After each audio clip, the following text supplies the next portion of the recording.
'Tis the month of June, and today's vlog is all about a film that's having a private screening on the 23rd of June somewhere in London. This film is very close to my heart. It was released 21 years ago in 1997, and I got a part in the film through my friend Tutu, who was the casting director. And I remember the casting, I had to say, are you dominant or submissive? Well, you can only be one or the other, or words to that effect. And I'm not that great at acting. I don't know if I fluffed my lines then, I probably did. And I probably can say it with much conviction. Because having a camera pointed at you and having to say a particular thing is quite daunting, really. And I was part of an extras agency at the time, and most of the jobs that I got didn't involve talking. They were quite often just photographic jobs, or jobs where I had to type sayonara into a keyboard and then throw my skateboard up into the air and then jump off of a platform that I was sitting on. That was for pop video. So yeah, I was kind of like a visual but visual and mute character in both Preaching To The Perverted and in other pop videos and things like that I did in the 1990s. So yeah, this film is called Preaching To The Perverted. This is the VHS edition. This is how it came out in 1997, and I remember having to buy a TV and a VHS recorder because I didn't have either at the time. I bought the video before I bought the equipment to play it on. I did obviously go to the premiere of the film, which happened in Leicester Square, I think, and it was a complete hoot. Most of the cast went to the premiere, and most of the crew as well. It was cast and crew only, in fact, and it was hysterical. I think most of the fetish extras turned up in fetish wear. I'm pretty sure I went in thigh-length rubber boots. Went on the bus in thigh-length rubber boots and something on the top half. And we all sat, and it was the first time any of us had watched the film from start to finish, apart from the production team. And it was hysterical. We were laughing all the way. It was great, because it is a comedy. It's a British comedy. It's a film about lust, law and latex, as it says on the cover of the DVD, of the VHS. And it is based on the fetish scene. It's based on a New York performer who comes over and kind of takes the scene by storm. Her name in the film is Tanya Cheeks. So you can already see that there's quite a lot of humour in the film. And I'm pretty sure it was listed by The Guardian as one of the top 10 kink and BDSM films of all time. So good accolades there. So it was filmed about 21 years ago and released then. And about 4 years ago, Stuart Urban, the director, decided to launch a Kickstarter campaign to remaster the film, because obviously technology moves on, and we didn't want the film, or he didn't want the film to be lost because of technology. So he ran a Kickstarter campaign, which I was involved in, and managed to raise the money to remaster the film and have it released on Blu-ray. This is a Blu-ray. I can't play this at the moment because I've not got a Blu-ray player, but I've watched the film quite a few times, and I'm going to watch it again on the 23rd of June. You know, I kind of see it playing in my head quite a lot. The soundtrack to the film came in a really cool cover. I can't find the soundtrack, the CD that went into this, but I have got the cover still, which is pretty cool. And the soundtrack's pretty awesome as well. There's some club scenes in the film, so you have the sounds of the club scene of the 1990s.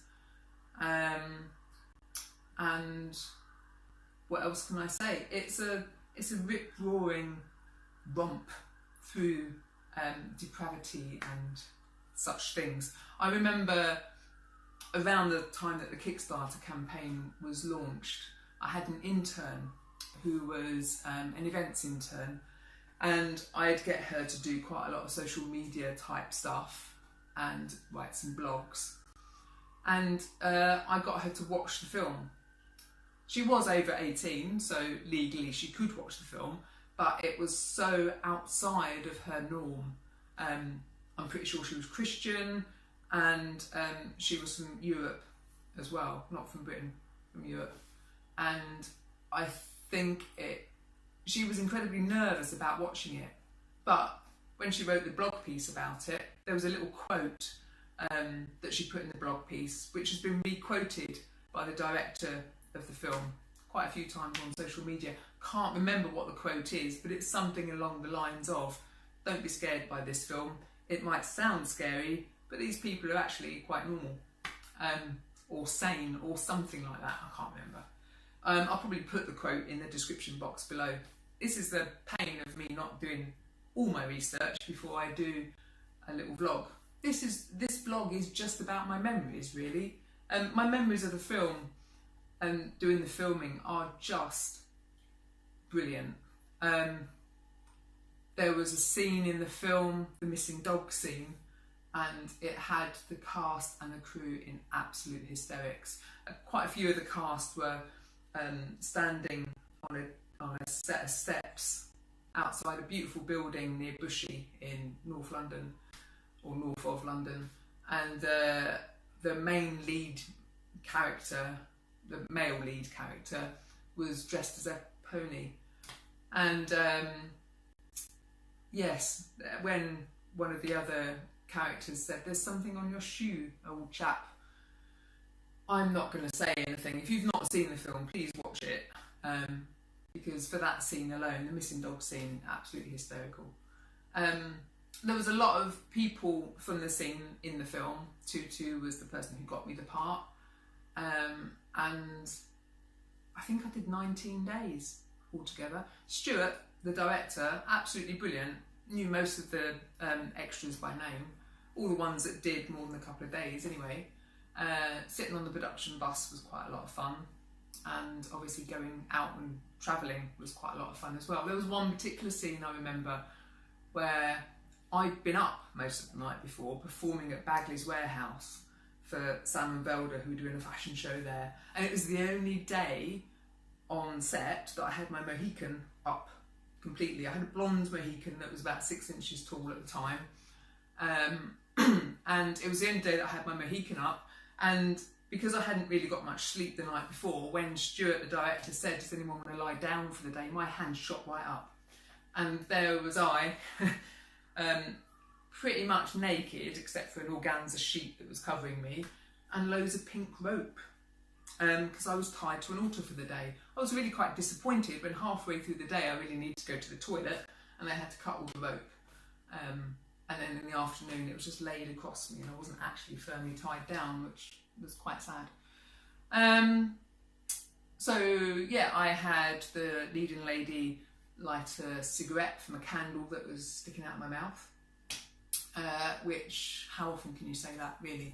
That, "Oh, what did you do today, darling?" "Oh, well, I had, this American actress light a cigarette from a candle that was sticking out of my mouth." The things you do, eh? Yeah, so it was a hysterical film, great to be part of. The screening on the 23rd of June, there are tickets available for it. I'll put the link in the description box about that. If you haven't seen the film and can't make the screening on the 23rd of June 2018, or if that date is passed, please do. It's probably on Amazon Prime. Check it out on Amazon Prime. Preaching to the Perverted. Stuart has also directed some other movies. May I Kill You is about a psychopath on a psychopath, and it sounds a bit madcap, and it is really quite funny. Again, on a similar kind of vein, in that it's about consent, because you can't consent to be killed or to have physical violence done unto you. That is one of the messages in Preaching to the Perverted, really. Yeah, so totally recommend the film. give it a watch. It's one of the things that I did in my crazy 1990s before I started my clothing brand. And I do sometimes get people coming up to me at pop-up shops and saying, oh, I've seen you in Preaching To The Perverted. Because I'm in it a fair bit, not a huge amount, but you know, I'm kind of spottable, Mohican. Yeah, so give it a watch and I'll see you in the next vlog.